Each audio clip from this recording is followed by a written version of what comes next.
Hello and a warm welcome to this week's Wildlife Matters podcast with me, your host, Nigel Palmer. Wildlife Matters became one of the leading wildlife and nature podcasts in 2023 by building a community of wildlife and nature lovers just like you through this podcast. We have used our voice to support a range of campaigns to end the persecution and cruelty to animals, and we have exposed the fox hunters, hare coursers, grouse shooters and badger cullers as part of Wildlife Matters Investigates. And we will be increasing our investigations in 2024. We've also raised awareness of projects around the UK to protect native wildlife and rewilding, and have been inspired by seeing these species in their wild environments. Here at Wildlife Matters, we love flora and enjoyed taking you on several walks last year in habitats as diverse as ancient woodland, grass meadows, and wet grasslands. And from your feedback, you enjoyed them too. So we will be bringing you even more adventures with the animals and in habitats throughout 2024. Today, we are taking the opportunity to update you on two of our core campaigns. The fur trade has a devastating impact on animals and the environment. We tell you why and what Wildlife Matters is doing to help strengthen and enforce the ban on fur imports in the UK, as there are way too many actual fur products still being sold as fake fur on our high streets.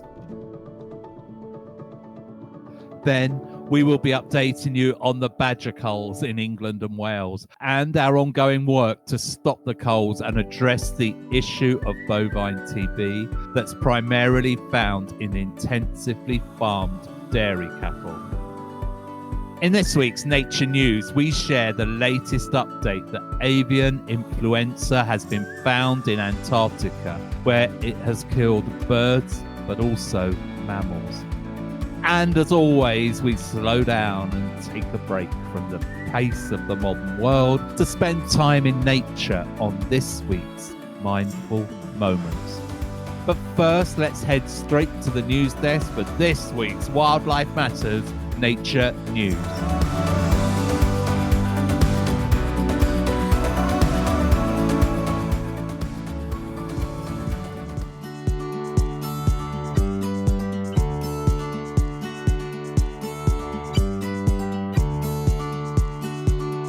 Hello and welcome to this week's Wildlife Matters Nature News, where we bring you the news that bird flu has made its way into elephant and fur seal populations for the first time on the sub-Antarctic island of South Georgia. A team of scientists from the UK Animal and Plant Health Agency has confirmed, setting off alarm bells for conservationists as the highly contagious disease has already killed millions of birds worldwide.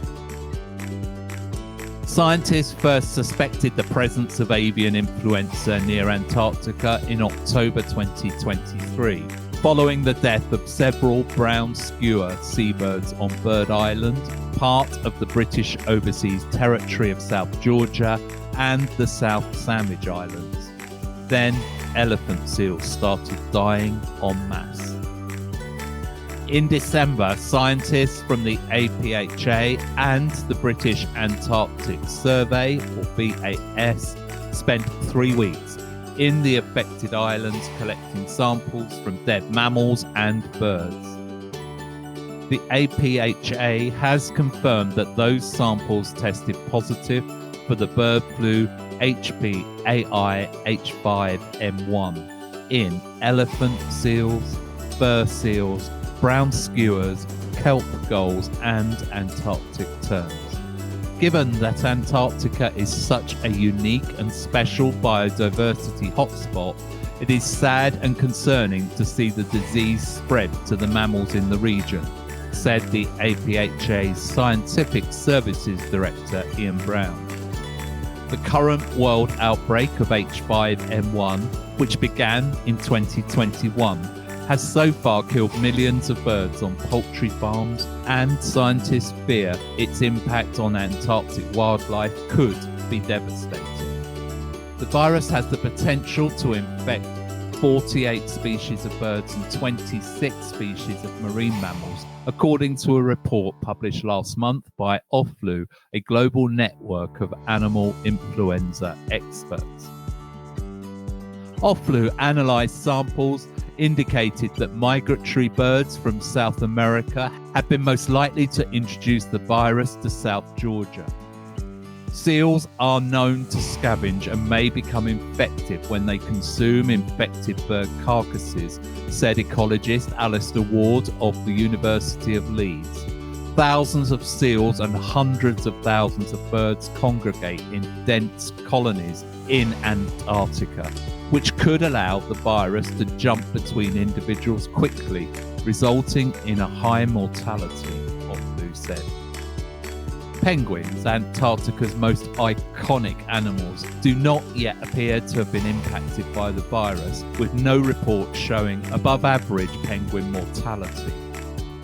The British Antarctic Survey, which operates 2 research stations in South Georgia, has suspended scientific fieldwork involving human contact with animals following the confirmed cases. The International Association of Antarctica Tour Operators has also instructed boats not to land at some sites on South Georgia and the Antarctic Peninsula, fueling a global concern about the virus spread to imperiled wildlife populations. Alaskan officials confirmed last week that the first known case of a polar bear dying from H5N1 avian bird flu in the Arctic. Highly pathogenic avian influenza was detected in captive European mink in northern Spain in October 2022, and then in otters and foxes in southern England soon afterwards. In 2023, it was seen in seals and sea lions around Europe and the Americas, and most recently in an Alaskan polar bear. Considering the breadth of the geographical distribution of species affected, the discovery of the same strain in seals and seabirds found dead in South Georgia is unsurprising. The influenza virus is believed to have spread from intensive chicken farms. It is another clear indication that keeping animals in intensive conditions has a destructive and potentially devastating impact not only on those animals, but on the natural world and all of us who live in it. Wildlife Matters is concerned that nearly 200 avian influenza cases in England alone have been severe enough to close the facility, and a 10-kilometre exclusion zone has been put in place until all birds on that farm have been destroyed. There was an outbreak in East Devon as recently as January 2024. Whilst the government maintains that there is no threat to humans, the truth is that all viruses mutate, and we must continue to monitor the virus mutations regularly, as we know that the virus can pass from birds to mammals already. Still, critically, we should be looking to reduce the intensity of farmed animals around the world as a matter of extreme urgency. Now, before we look at the Wildlife Matters campaign to end the fur trade, let's hear from our partners at One Voice for Animals. After the fantastic response to our interviews with Lucy from Wild Things Rescue and the founder of One Voice for Animals, Val Green MBE, I'm so pleased that we will be bringing you a series of interviews very soon with some of the fascinating groups and organisations that are part of the One Voice for Animals family.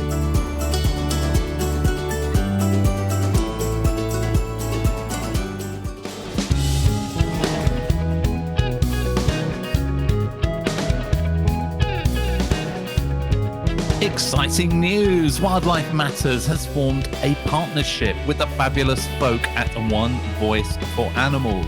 Our partnership aims to raise awareness of the work of the many independent rescues that are part of the One Voice for Animals family.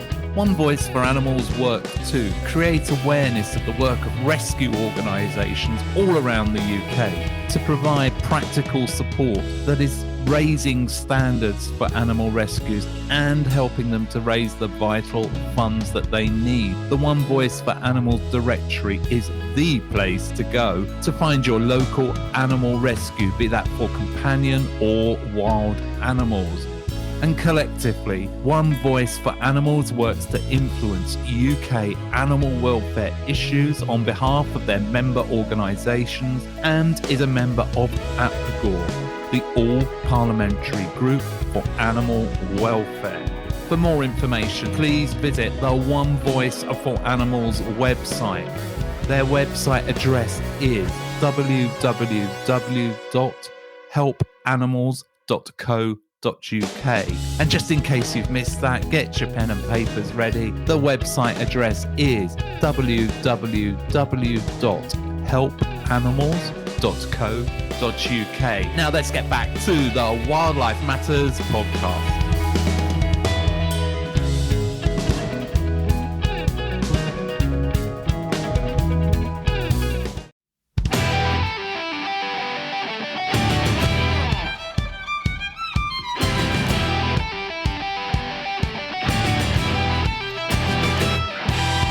Hello and welcome to this week's Wildlife Matters Investigates, where today we are looking at one of our core campaigns, and that is to stop the fur trade around the world, and specifically to stop the fur that's getting into Britain around the ban and ending up on our high streets. The global fur industry is a profitable business that generates over $40 billion annually. The industry is mainly dominated by a few prominent players, many of whom are based in Asia. As a result, the production process has been concentrated in countries with low labour costs and little regard for animal welfare. The fur industry has been a growing concern worldwide again in recent years. From tanneries to slaughterhouses, animals have been subjected to terrible cruelty and abuse. In response to these concerns, there has been an increase in initiatives and products that support ethical practices and fair trade principles. The fur is still being used in clothing in the 21st century, despite the availability of viable alternatives. Wildlife Matters believes that it is not justifiable to use the skin of animals for this purpose, especially considering the brutal process that animals go through so we can obtain their fur. The fur industry has a devastating impact on its environment. Fur coats require large amounts of non-renewable energy and resources to produce, resulting in intensive local pollution. Although the fur industry employs hundreds of thousands of people worldwide, its production processes severely impacts the environment in the countries it is produced in.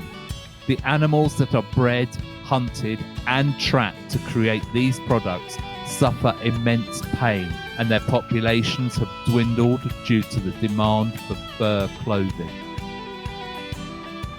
It is a moral issue we must face, as the environmental cost of the fur trade is far too high. The cruelty of the fur trade has had a devastating impact on specific animal populations. In the fur farms, creatures are forced to endure cramped conditions and unspeakable suffering, unable to escape the torment that awaits them. Their cries of distress are not even heard, going unanswered as they are subjected to painful, barbaric practices of killing, akin to torture. with no consideration for their well-being. The animal welfare cost of the fur trade is nothing less than a tragedy. 5 species are brutally farmed and exploited around the world for their fur. The American mink are carnivorous semi-aquatic mustelids found in North America, but humans have introduced them to Europe, South America, and Australia. The mink in the wild feed on prey such as rodents, fish, crustaceans, frogs, and birds. And around 50 million mink are bred each year to be killed in the fur trade. The captive females give birth once a year in the early spring, usually to 3 or 4 kits in May. The kits are then vaccinated against botulism, distemper, enteritis, and pneumonia. The best ones will be kept for breeding, while the rest will be killed in November and December for their fur. The chinchilla and the chinchilla langera are charming creatures known for their cheek pouches that expand to store food. They are crepuscular, meaning they are most active at dawn and dusk. The chinchilla has a shorter tail, a thicker neck and shoulders, and shorter ears than the chinchilla langera. In their natural habitat, they live in burrows or crevices in rocks and eat plants, leaves, fruits and seeds, and sometimes small insects. They live in social groups called herds, which range in size from 10 to 100 members. They rely on these for social interaction and protection from predators such as birds of prey, skunks, felines, and snakes. When under threat in the wild, chinchillas have various defensive tactics, including spraying urine and releasing their fur. They can breed at any time of the year, and their gestation period is 111 days, and that's longer than most rodents. Litters are usually small, with predominantly 2 to 3 offspring. The international trade in chinchilla fur dates back to the 16th century and is named after the Chincha people of the Andes. By the end of the 19th century, though, chinchillas have become rare. The fur trade has already driven 1 species of chinchilla to extinction. The remaining 2 species are now endangered and extinct across much of their original home range. In 1923, Matthias F. Chapman brought 11 wild chinchillas to the US for breeding, and this small population now supplies the fur and pet trade worldwide. The red fox, or Vulpes vulpes, is one of the most widely distributed members of the carnivores present across the entire northern hemisphere. It ranges from the Arctic Circle to North Africa through North America and Eurasia. The species primarily feeds on small rodents, though it may also take rabbits, birds, reptiles, invertebrates, and young ungulates. Fruit and vegetable matter is also eaten on a regular basis. The adult fox is smaller than most other members of the genus Vulpes. Fur of the red fox is finely commuted and bright reddish brown. The bushy tail has a white tip that can also be manipulated to signal its position or move. Other physical features include narrow black legs and black tipped ears. The front paws of the fox are slightly larger than its feet, indicating that it spends a lot of time digging with them. It has long hairs from the top of its foot that pass between its toes, making it easier for a fox to run on snow. Levels of melanism in wild foxes are variable. Even within natural populations, there can be significant variations in colour phases from blue, silver, black and cross. The rare all-black species, known as silver foxes, have a particular fascination for the fur industry. Red foxes bred in captivity can come in an endless array of exotic colours and patterns, from natural mutations to those deliberately cultivated by humans through selective breeding. Many of the foxes look drastically different from their wild counterparts. They have a much smaller, or sometimes much larger frame, a lack of the familiar musky scent, and even genetic disorders such as haemophilia. Yet, for all their natural resilience, foxes in captive fur farms suffer from centuries of selective breeding and are prone to genetic issues, and they carry debilitating diseases. Just like humans, no two foxes are ever the same. The raccoon dog and cats. Despite the appalling conditions in which animals are kept in Chinese fur farms, there are no consequences for those who abuse them or own a fur farm.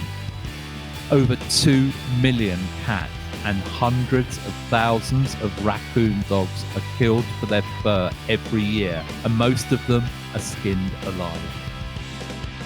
While the United Kingdom, the United States, and the European Union have implemented measures to prevent importing, exporting, and selling cat and dog fur products, these products are still available in some countries due to legal loopholes. Novelty items made from farmed cat and dog fur can be found as trim on garments such as boots, jackets, handbags, and animal toys. Although purchasing these items is legal, many animal lovers will be shocked to know that the fur is real, believing the ban on fur in place within their countries would prevent this. They are sadly and deliberately being misled by the fur industry. And when they're made aware of the items they have contain natural dog or cat fur, even if it is labelled as faux fur, they are repulsed and find it morally wrong. The fur farming industry has caused immense suffering to rabbits, but especially to the Rex breed. Breeding animals are forced to live in captivity for up to 3 years, being impregnated and separated from their kits twice a year. The kits are taken away from their mothers at just 4 weeks old and are placed in nurseries with other rabbits. After 7 or 8 weeks, they are moved to their individual cages where they live for 6 to 7 months before being killed for their fur. The rabbits will remain in barren, wire mesh cages their whole lives, deprived of the love and warmth of companionship. Despite cage size regulations, the Rex breed's mortality rate remains high at 10 to 15%, and this is mainly due to respiratory diseases. And let's not forget the byproducts of fur farms, because these people will sell anything. And whilst humans rarely consume farmed animal meat, its use is widespread in other industries. Carcasses from fur farms are used in the pet food, animal feed, compost, fertilizer, paints, and even tires. Some fur farm carcasses are donated to zoos and aquariums for animal consumption. And in China, even existing fur farm animals are fed with the carcasses of their predecessors. Feces are commonly used as fertilizers for crops, and animal fat is frequently used to make soap, cosmetics, and in leather treatments. The fur industry is a multi-billion-dollar industry that imprisons animals in cruel conditions only to kill them for their fur. Although most fur is commercially farmed, some still hold on to the view of fur as a symbol of wealth and status. Wildlife Matters firmly opposes the use of fur and sees no place for it in today's society. We believe that there is no excuse for wearing fur, even one that is vintage or antique, as wearing the skin of a dead animal shows a lack of compassion ethics and morals, and a complete disregard for the welfare of animals. Wildlife Matters is working with other groups and organisations to strengthen the ban on fur imports into the UK and to end the worldwide cruel and immoral fur trade. And that has been this week's Wildlife Matters Investigates, looking at the Wildlife Matters core campaign of the fur trade. And after that, I'm sure you would like to take a little time to slow down, breathe and relax as you join me by the side of a crystal clear stream deep in the heart of an ancient woodland, and let's listen to the sounds of nature that are all around us.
Well, I hope you enjoyed that, and wherever you are right now, you imagined yourself standing beside that free-flowing stream, breathing the fresh air and immersing yourself deep within nature.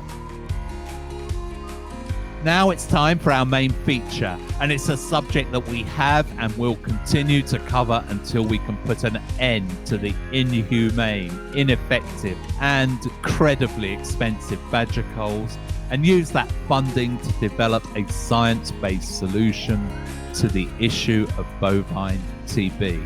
As we ask, why is the British government still killing badgers? Over the past decade, the British government has authorised the killing of badgers as part of a bovine tuberculosis eradication programme. Despite warnings from their own scientific advisors, professors and conservationists that culling badgers will have no impact on the spread of bovine tuberculosis, the government has continued and even accelerated the culling of badgers, expanding from 2 zones in 2013 to 72 zones in 2022. Cull contractors and farmers have already killed over 175,000 badgers, with 75,000 deaths in 2022 alone, and a further 53,000 licensed for 2023, of which we are currently waiting the government to publish the data. Then there are the supplementary culls that run in 43 of the 72 badger cull zones and allow the killing of badgers from the 1st of June until the 31st of January. The data from these supplementary culls is harder to find than an undisturbed badger set in a cull zone. Although badgers are protected under the 1992 Protection of Badgers Act, this policy threatens to push the species close to extinction, as Nature England's licence numbers are based on estimates rather than factual figures. In addition, there is evidence that cull contractors are killing more badgers than they report, and some farmers are killing badgers all year round. Jeremy Clarkson's controversial statements have reignited the debate on the effectiveness of culling badgers to control the spread of bovine TB. While some people see it as an opportunity to open up a discussion, others argue that the move signifies that the farming industry disregards nature and wildlife to prioritise their profits. Despite the government's claims that their culling policy has had a positive impact on controlling bovine TB, their own data suggests otherwise. Infection rates in cows remain high and badgers are paying the price with their lives. This has left many of us confused and divided on how to tackle this problem. The British government's bovine TB eradication policy has failed, with over 175,000 innocent badgers have suffered a senseless slaughter. Meanwhile, cows in intensive dairy farms endure a wretched life of infection, exacerbating their excruciating pain as they become afflicted with a crippling disease that will either kill them or force them to be destroyed. Farmers who have invested over £100,000 of their own money in the UK government's bovine TB eradication programme still struggle to tackle the disease in their herds. Despite following the government's guidelines, they feel their efforts have been disregarded and many now demand an explanation.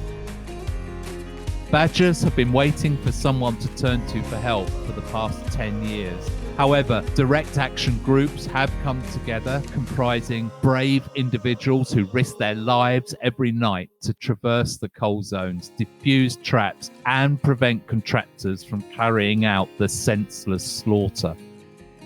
Although none of the badgers killed have tested positive for bovine TB, the government continues to ignore the fact that it is not the badgers. Wildlife Matters supports these courageous individuals who stand up for the creatures who cannot stand up for themselves. Wildlife Matters has been actively campaigning against the badger culls since 2009, when the former Prime Minister William Hague announced that a future Conservative government intended to licence the badger culls in a desperate attempt to get them elected. And to ensure they got the countryside vote, they also said they would overturn the ban on fox hunting. The future government clearly lacked morals from the start, and no one knew back then just how far they would get their noses up the arses of the big landowners, further than a farmer artificially inseminating a dairy cow. We have worked with NGOs, scientists, conservationists and veterinarians and helped win 2 parliamentary debates and legal challenges. We have also worked with groups on the front line and talked directly to farmers within the cull zones. The government has announced that it won't stop licensing the badger culls until 2026. In the meantime, they could kill upwards of another 300,000 badgers. By 2026, there may be no badgers left in the southwest of the UK and very few throughout the rest of the country. That's why we continue to take action and raise awareness. Right now, in January 2024, the badger culls are ongoing in what are known as the supplementary cull zones. These supplementary zones are in the majority of the 72 cull zones and allow cull contractors to kill badgers within the zone at any time they decide. This even includes placing cage traps directly outside the entrance to badger sets, which is not only immoral, but contravenes the terms of their license. We need to reinforce and increase direct protection by supporting the groups on the front line with the equipment they need and by providing fuel and food to keep them on their front line. Wildlife Matters will work collaboratively with any NGO, scientist, conservationist, or politician who actively supports an end to the pointless killing of badgers and an immediate end to the policy of badger culling.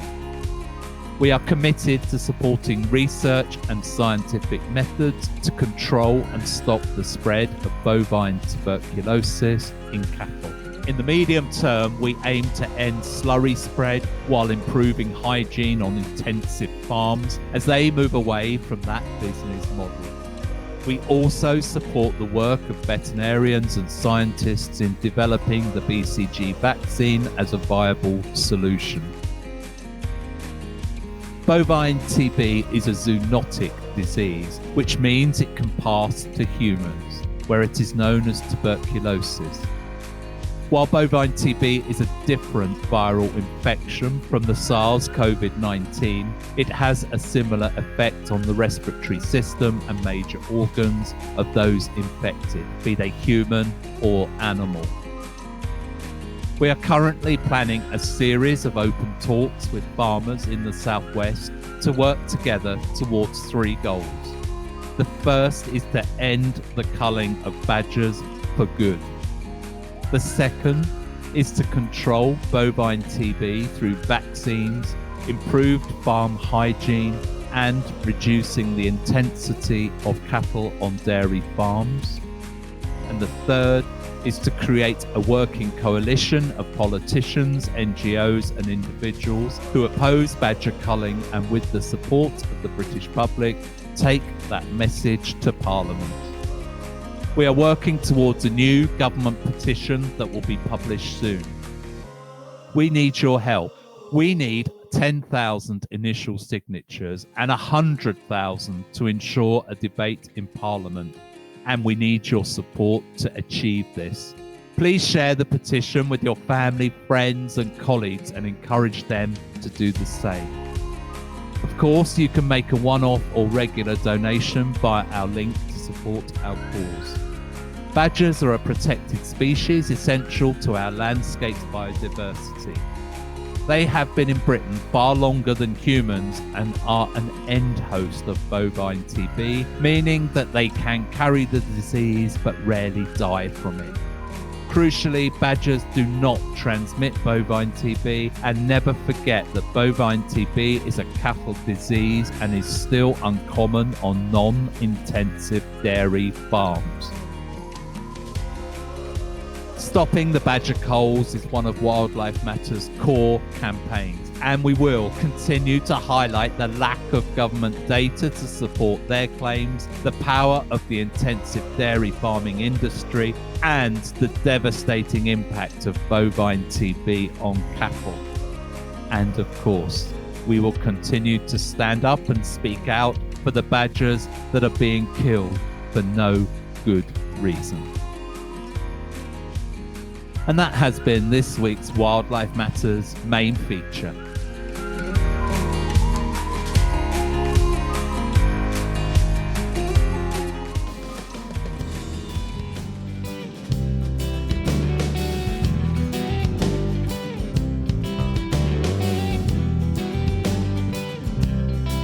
When you listen to the facts, isn't it a damning indictment of the UK government and its flawed bovine TB eradication policy that has had a decade to get to grips with the issue of bovine TB and yet has mistakenly focused on killing badgers, and that despite the science, the cost and the opposition of the majority of the British public will never stop the transmission of bovine TB between cattle. Yet they continue to do the same thing over and over again, hoping something might change. This is certainly the modern definition of madness of our current politicians. Wildlife Matters will be back in 2 weeks, and we will be taking you on a wildflower walk and spending the night with the pine martens. And that is something I know you will not want to miss. So please subscribe and follow us on your podcast platform of choice. And don't forget to follow us on social media. You will find Wildlife Matters organisation on all the major social media platforms. And please, if you have enjoyed this podcast, spread the joy by telling your friends, family and colleagues, and help us to build a larger community with an even louder voice that will make a real difference for wildlife and nature. But for now, thank you for your time and for choosing to listen to us today. I'm your host, Nigel Palmer, and this is Wildlife Matters, signing off.